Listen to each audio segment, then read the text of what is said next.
Hello, welcome to the ITL. This week's been a bit of somewhat of an amusing week in many ways. Um, yeah, let's start it out. Last Tuesday, actually Tuesday night, we had a snowstorm roll through, and we got about 4 inches, 4 inches on the ground. It wasn't that big, but it came down fast and heavy. It was really wet and heavy. But that wasn't what was amusing to me, kind of. Um, I was out and about. I came home Tuesday towards evening, and I walked in the house. I looked at the wife, said, "It's cold in here. What's going on?" And it was cold. I mean, it was cool, not cold, cool. And I looked at Walker. She said, "I don't know. I thought it was just me not feeling too well or something." And I told her, I said, "Look at the thermostat. Look at the thermometer. You'll see what temperature it is. That'll tell you if it's you or not." I walked over and I looked at the thermostat, and yeah, the heater wasn't kicking on. The furnace wasn't kicking on in the house. First thing I did, of course, was change the batteries in the thermostat. I mean, it's been about a year since I've done that. And that didn't work. It was a no-go. So I worked my way down to the furnace in the basement and started tearing into it. Well, as soon as I took the cover off the furnace, which I have a tap in. It's a tap in 90%, 90 plus they call it, I believe. And the furnace is getting to be 11, 12 years old. I had to put it in the house shortly after I purchased the house, just to kind of update the house, so, revitalize it, rehab it. And here, I looked around, looked at the internals of the heater. I mean, I'm not a furnace man, to see if there's anything obvious that looked bad. Well, I put my hand on it's a draft vent fan, and I put my hand on it and on the motor, just looking around, and it was a cause of firecracker. So I made sure the furnace was off, the gas was off, of course, and started looking around in it. Well, while I was removing the fan to pull it out, I figured I'd take a look at it, see what's jammed up, and something's jammed up inside, or if nothing else, I'll take the motor apart and lube it and put it back together to get me limped along. And because, I mean, there was no place was going to be open to get parts at the time, of course. By the time I was able to get it out. Well, I pulled it out, and there was actually some debris in the fan, which that could be done by, well, birds, anything else that worked their way into my vent for the furnace, which I'll mention that again here in a little bit. But anyway, I pulled the fan out, and I cleaned it all out, and I lubed it up really good and got it turning like it should.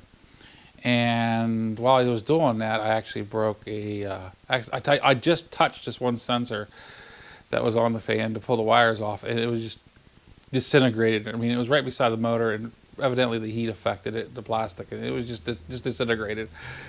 Like, oh, okay.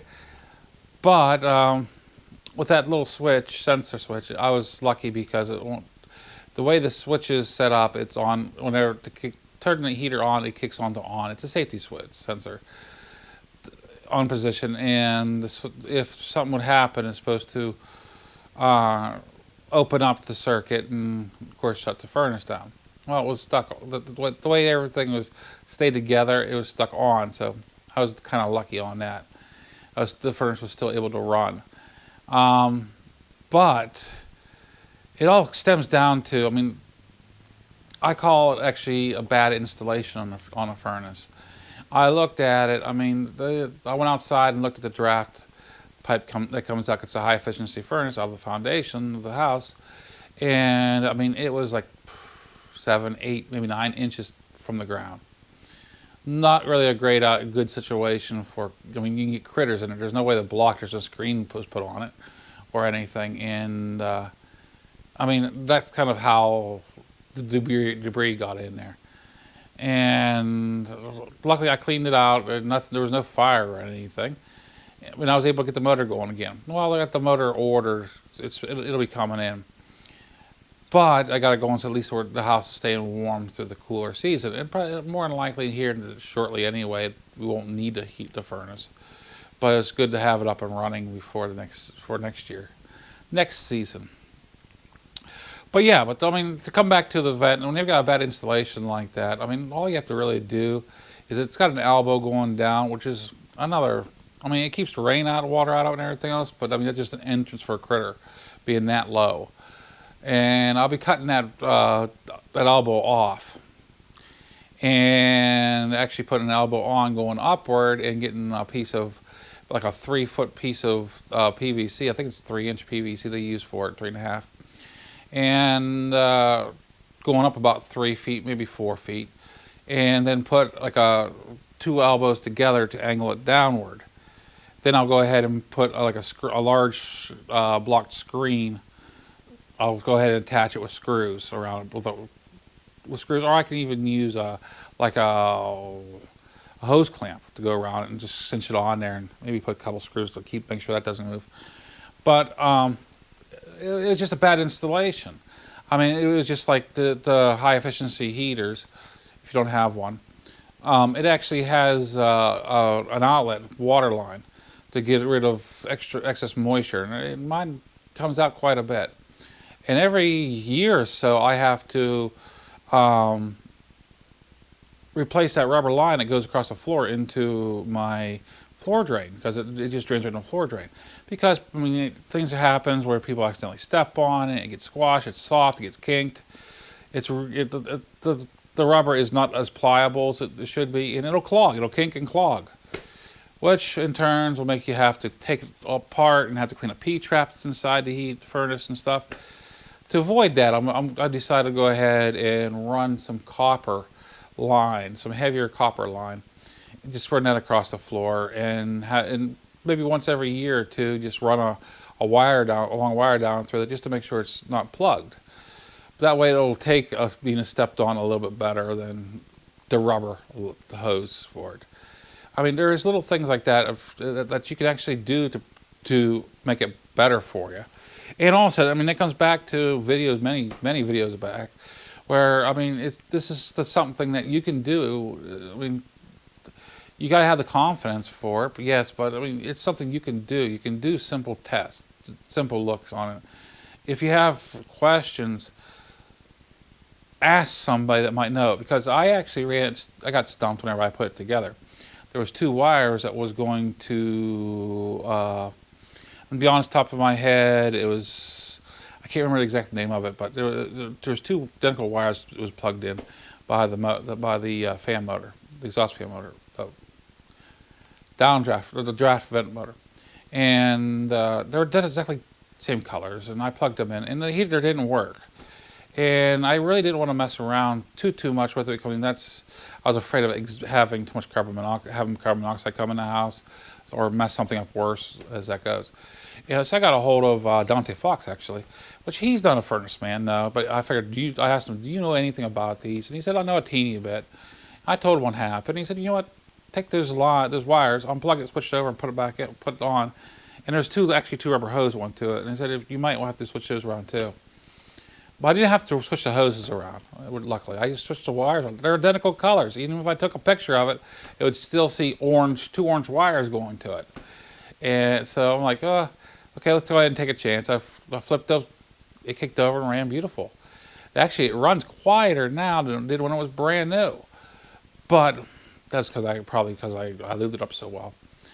But I mean, this is things that you can do on your own. Just make sure that your gas is turned off and your electric's turned off with these high efficiency heaters. You should be okay. You should be okay. I mean, if you get to a certain degree where you're working with a computer board or something, you might want to get a hold of a specialist, a technician or something. Myself, if it comes down to the computer board with what I know, I can probably diagnose what's going on that computer board. And if it gets too over my head, I can always unplug the computer board and purchase another one, because they're only, like, I think they're around $80, $60 or $80 for the computer board for my heater, my furnace, which is actually a really good price. But yeah, I mean, this is just something you can do on your own and save some money by not paying that guy to come to your house, the heater guy to come to your house. Kind of try to self-diagnose it before you have to. I mean, if it's just unclogging a blower. I mean, it took a straight screwdriver to remove that blower. That's all it took, a straight screwdriver. And I removed 3 screws and the blower was removed. Not hard, not hard at all.